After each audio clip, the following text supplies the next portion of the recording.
Greeting lecturers and classmates. Today my team Sagda, Bot and I would like to present one of the listed topic in exploring security issue in ASEAN. So our topic for today is about human rights. So for our topic we will be covering about some background informations and also provide claims by individual ASEAN members, action taken by ASEAN as an organizations, and lastly, overall effectiveness of ASEAN toward human rights. Since we are on the themes of ASEAN, I will define the definitions of human rights based on the ASEAN terms. So as stated by ASEAN.org, all persons are born free and equal in dignity and rights. They are endowed with reason and conscience and should act toward one another in a spirit of humanity.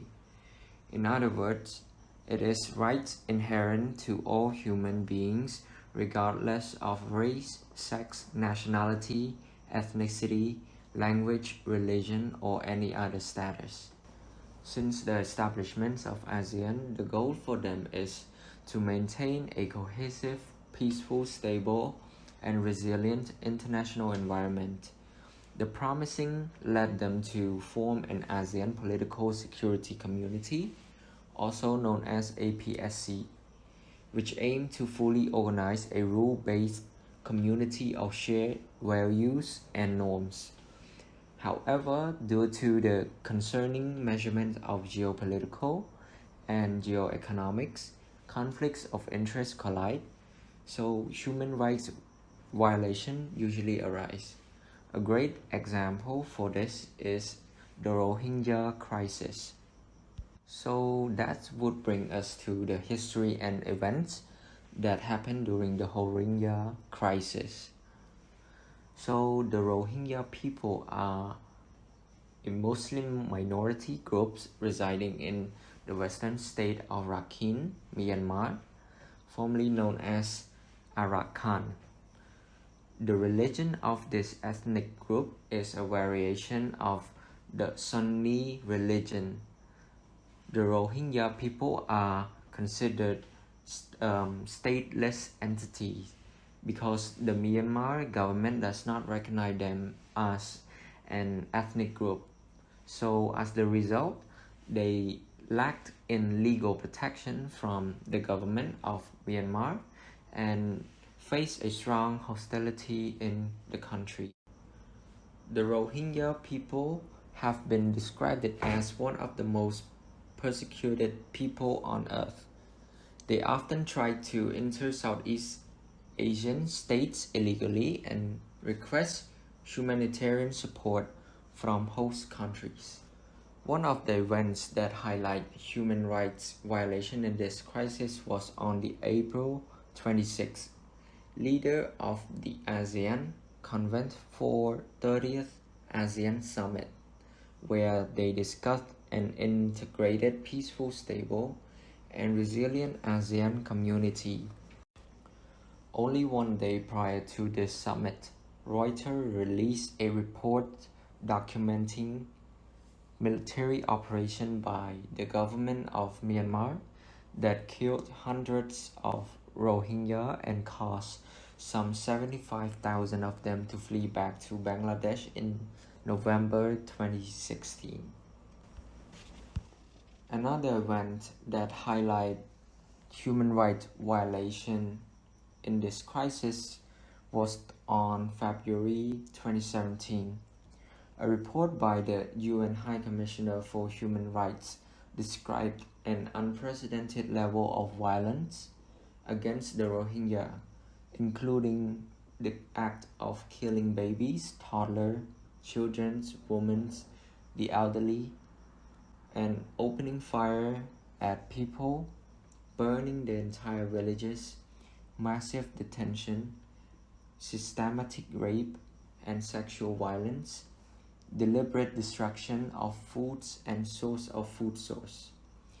These horrors were perpetrated by either Myanmar security force or Rakhine villagers.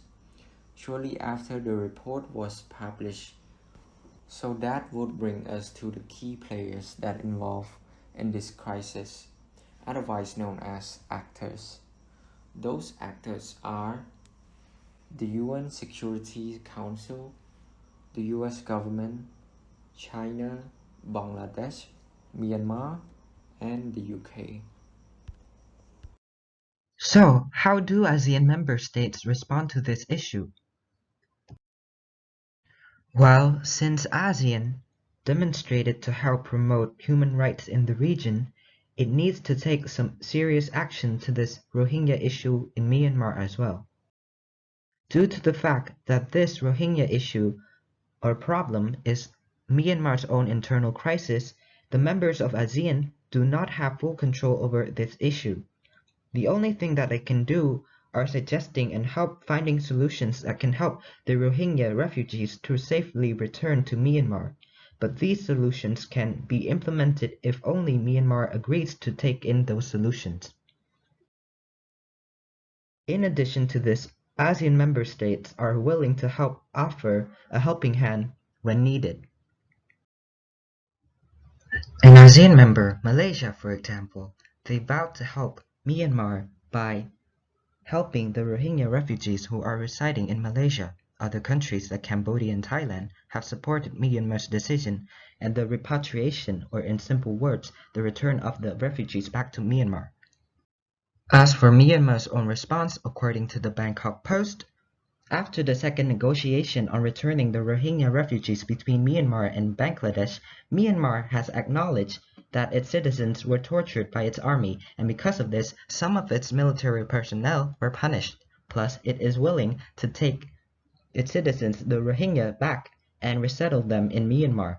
However, this seems to be ineffective as there are still many refugees who refuse to return due to the lack of trust and the fear of violence. On the other hand, ASEAN do not want to put pressure on Myanmar as it is afraid of Myanmar leaving ASEAN as well. Next, let's move to the ASEAN response regarding to Rohingya case. The question that should ask toward ASEAN is that what role should ASEAN play in Rohingya refugee crisis, since the case is happened in Myanmar and Myanmar also the member of ASEAN. So here are the actions taken by ASEAN as an organization. ASEAN leaders have restated the need to find a comprehensive and durable solution to the Rohingya case by addressing the root causes of the conflict that happened in Rakhine State. They also laid emphasis on the effort to create a conducive environment so that Rohingya now can shelter in Bangladesh and could rebuild their life, according to 52 statements issued on the ASEAN Summit. And the head of state and government of ASEAN member countries gathered in Bangkok for the 35th ASEAN Summit on November. They also encourage the continued and effective dialogue between Myanmar and Bangladesh to facilitate the repatriation of Rohingyas to their place of origin Rakhine. And they also recall the arrangement on return of displaced persons from Rakhine State between Myanmar and Bangladesh, signed in 2017, and look forward to volunteer return on that case with a safe, secure, and dignified. And ASEAN leaders also supported the implementation of that 3 points, and at the informal meeting between foreign ministers of Bangladesh, Myanmar, and China to facilitate the implementation between Myanmar and Bangladesh. They also encourage Myanmar to continue the implementation remaining recommendations that have been submitted on the Rakhine State. And ASEAN as a whole also expect that the Independent Commission of Inquiry established by a government of Myanmar would seek accountability and help Myanmar people by carrying out an independent and impartial investigation to that case and the related issue. And it is important to note that ASEAN always help Myanmar toward that case, but Myanmar itself has rejected the offer to reconcile the situation from the ASEAN and also China as well. So, in conclusion, the overall effectiveness of ASEAN in dealing with the Rohingya issue, we can see that ASEAN as an organization has failed to tackle the Rohingya issue as well as the human rights as a whole. Because based on the actions taken by ASEAN, this is no effective results that ensure the human rights of Rohingya groups. In addition, until today, this issue is still an ongoing crisis that violates the rights to life and the freedom of religions. Since Asian members pursue non-interference policy, there is no other alternative to participate in this crisis. They just only can provide some recommendations to Myanmar government, since Rohingya issue is an internal affair. From 2010 to 2018, AICHR spent over 6 million USD conducting 121 activities approved by the AMS. Unfortunately, these activities have not resulted in any significant improvement in the human rights situation on the ground, or for the peoples of Asia who need its protection. Southeast Asia has faced frequent numerous human rights violations and abuses, ranging from the worst crimes against the Rohingya and other religious and ethnic minorities in Myanmar, to numerous enforced disappearances across the region, to extrajudicial killings in the Philippines, attacks on independent media, dissolution of the legal opposition, and the shrinking of civic space and freedom of expression in the region. The human rights situation in the region is diminishing, but all the issues remain unaddressed by AICHR. So this is the end of our presentation. Thank you for your listening, and sorry for inconveniences occurring in this presentation. Bye guys.